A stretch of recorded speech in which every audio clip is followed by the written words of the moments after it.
2022년 11월 6일 일본 홋카이도현에 위치한 500톤급 화물선이 갑자기 균형을 잃고 자초되는 상황이 발생했습니다.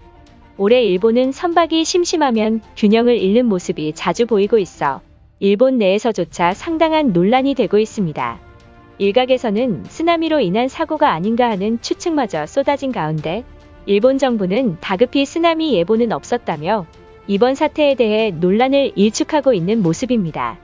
또한 전 세계 기상학자들은 얼마 전 남태평양 통가 근처에서 발생한 해저화산의 영향으로 예고도 없이 나타난 재해사고에 천문학적인 피해를 입었다라며 열도 또한 쓰나미에 절대 안전하지 않다는 경고가 쇄도하자 일본 시민들이 비상 상황에 빠진 모습을 보이고 만 것입니다. 그동안 일본 정부의 눈치를 살피던 많은 전문가들이 입을 모아서 이번 화물선 자초는 지진에 의한 지각 활동으로 쓰나미가 발생해 500톤에 달하는 거대한 화물선이 자초된 것이라며 폭탄 발표를 전했던 것입니다. 그런데 매우 어처구니 없는 사실은 일본은 지금도 한국보다 일본의 조선 기술력이 낮다고 주장하고 있지만 최근 일본의 선박이 두동강이 나거나 갑자기 균형을 잃어 자초하는 일이 자주 발생하면서 글로벌 선주들이 유독 일본을 기피하고 한국을 찾을 것이라는 전망이 나와 일본 고위 인사들이 당혹감을 감추지 못하는 모습입니다. 그럼 자세한 내용 살펴보도록 하겠습니다. 지난 6일 홋카이도현 앞바다에서는 500톤에 달하는 거대 화물선인 제이센 컨테이너가 붕괴되는 매우 충격적인 일이 발생하고야 말았습니다. 일본 해상보안부에 따르면 홋카이도현 동쪽 해안 600m 정도 떨어진 인근에서 화물선이 자초했다고 전했습니다. 당시 자초한 선박은 조선업에 사용하는 강판을 제철소에서 홋카이도 조선소로 운반하는 도중이었다고 밝혔습니다. 길이는 69.5m이고 너비는 13.1m이며 총 톤수는 500톤에 해당합니다. 그런데 화물선이 자초되어 선체가 완전히 기울어져 움직일 수 없게 된 것입니다. 문제는 거대 화물선이 서서히 바다 밑으로 가라앉고 있는 아찔한 모습이 카메라에 담겼습니다. 물론 선박이 침수되거나 기름이 유출되지는 않았지만 사고가 발생한 지 오랜 시간이 흘렀음에도 불구하고 지금까지 구조 작업조차 진행하지 못하고 있는 상황이라는 것입니다. 이날 강한 파도에 의해 자초된 화물선 접근이 매우 힘들다라며 구조가 더욱 지연돼 잠시 기다리겠다는 황당한 발표마저 전한 사실입니다. 특히 일본은 해상사고에 대해 민감한 나라 중 하나입니다. 그도 그럴 것이 일본이 자랑하던 선박이 계속해서 자초됨에 따라 많은 일본인들의 분노가 극에 달하며 여론이 좋지 못하자 사고가 발생한 지 5시간 만에 뒤늦게 전원 구출에 성공했다며 해상보안청이 전했습니다. 사실 일본 선박의 안전성 문제는 매우 심각하지만 일각에선 선박이 갑자기 균형을 잃었다는 관계자의 발언이 들리는 것으로 보아 외부적인 문제가 아니냐는 주장이 제기되고 있습니다. 이 소식을 접한 일본 네티즌들은 하늘에서 일본 열도에 재앙을 내리고 있다는 여론마저 나온 상황입니다. 이를 뒷받침하는 게 이날 기록적인 강풍이 일본 홋카이도현을 들이닥쳤으며 심지어는 홋카이도 앞바다에서 규모 5.3의 지진이 발생함에 따라 이것이 쓰나미에 의한 사고라는 주장이 커지고 있던 것입니다. 결국 다음날 일본 기상청은 긴급히 해명 발표를 전했는데 기상청은 화물선이 자초된 사고와 쓰나미는 전혀 연관이 없다.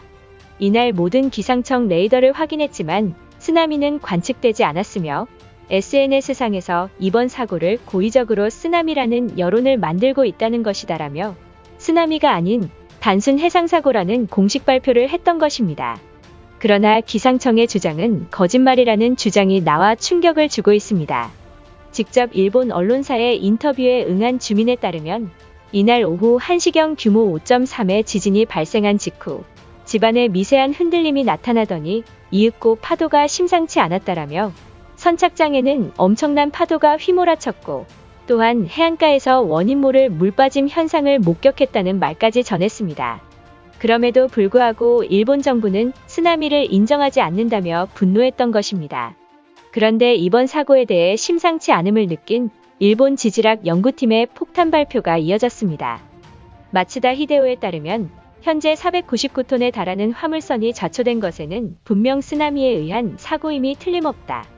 이를 토대로 연구팀은 당시 상황을 기상청에 요청했지만 답변조차 없는 가운데 현장을 목격한 주민의 인터뷰에서 물빠짐 현상이 나타났던 것이 중요하다.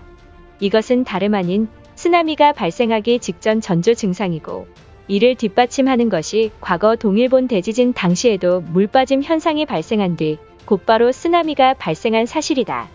계속해서 일본 정부는 쓰나미 사실을 인정하지 않고 있으며 쓰나미로 인해 피해가 발생하지 않았다고 말했지만 이는 국민들을 속이고 있는 것이라고 폭로했던 것입니다. 이러한 사실에도 일본 정부는 여전히 묵묵부답인 상황입니다. 그러나 쓰나미 피해 외에도 일본은 항구에서 갑자기 균형을 잃고 전복한 일이 빈번하고 있습니다. 이처럼 몇 개월만 살펴봐도 일본 선박들이 별다른 이유 없이 갑자기 균형을 잃고 너무 쉽게 좌초되거나 전복되는 상황이 자주 발생하고 있어 일본 선박의 안정성이 매우 취약하다는 주장이 나오고 있습니다. 이처럼 일본에서 건조된 선박들이 내구성과 안정성이 매우 취약하기 때문에 글로벌 선주들이 유독 일본을 기피하고 한국을 찾아오는 이유이기도 합니다. 여기에 더해 일본 제조 중심지인 공업도시 시즈오카현에서 지난달 태풍 15호 탈라스의 영향으로 당시 강풍을 동반한 큰 비로 송전탑 2기가 쓰러져 시즈오카시를 중심으로 공업단지 일대의 전력 공급이 차질이 생기며 일본의 경제가 더욱 암울해질 것이라는 속보가 나온 상황입니다. 문제는 한 달이 지났음에도 일부 지역은 정전복구가 지연되고 있다는 것입니다. 100년 만에 나타난 사고에 일본 정부도 이러한 사태를 한 번도 겪지 못해서인지 여전히 제대로 된 대비책을 내놓지 못하고 있는 상황입니다. 또한 일본의 위기 대응 매뉴얼 역시 매우 취약한 상태입니다. 2022년 5월 14일에 엄청난 폭우가 쏟아지는 등 상당히 위험한 상황이 계속되었는데도 불구하고 일본은 별다른 조치를 취하지 않은 것으로 드러났습니다. 따라서 도쿄와 매우 밀접한 치바현 미나미보소시 앞바다에 거대 화물선인 메이센의 컨테이너가 붕괴되었다는 매우 충격적인 일이 발생하고야 말았습니다. 이로 인해 사상자와 더불어 일본의 기업들까지 천문학적인 피해를 입는 상황에 직면하고 말았다는 사실입니다. 일각에서는 왜 일본에서만 유독 자연재해가 발생하냐라며 주변국 한국은 아무런 피해조차 없는 모습이 부러울 따름이라는 의견까지 모아지고 있는 모습입니다. 이처럼 일본 정부는 자국의 선박과 기상 상황도 관리하지 못하면서 마치 일본이 한국보다 기술력이 뛰어나다는 망상을 하고 있는 것으로 보입니다. 그동안 일본 정부는 쓰나미 발생에도 대비책이 있다며 자랑스럽게 말했지만 이번 사고로 인해 모든 것이 완전히 무너진 일본입니다. 이것으로 하루 해외 이슈는 끝인데요. 이제 댓글로 여러분들의 생각을 알려주세요. 여러분들의 생각을 알고 싶습니다.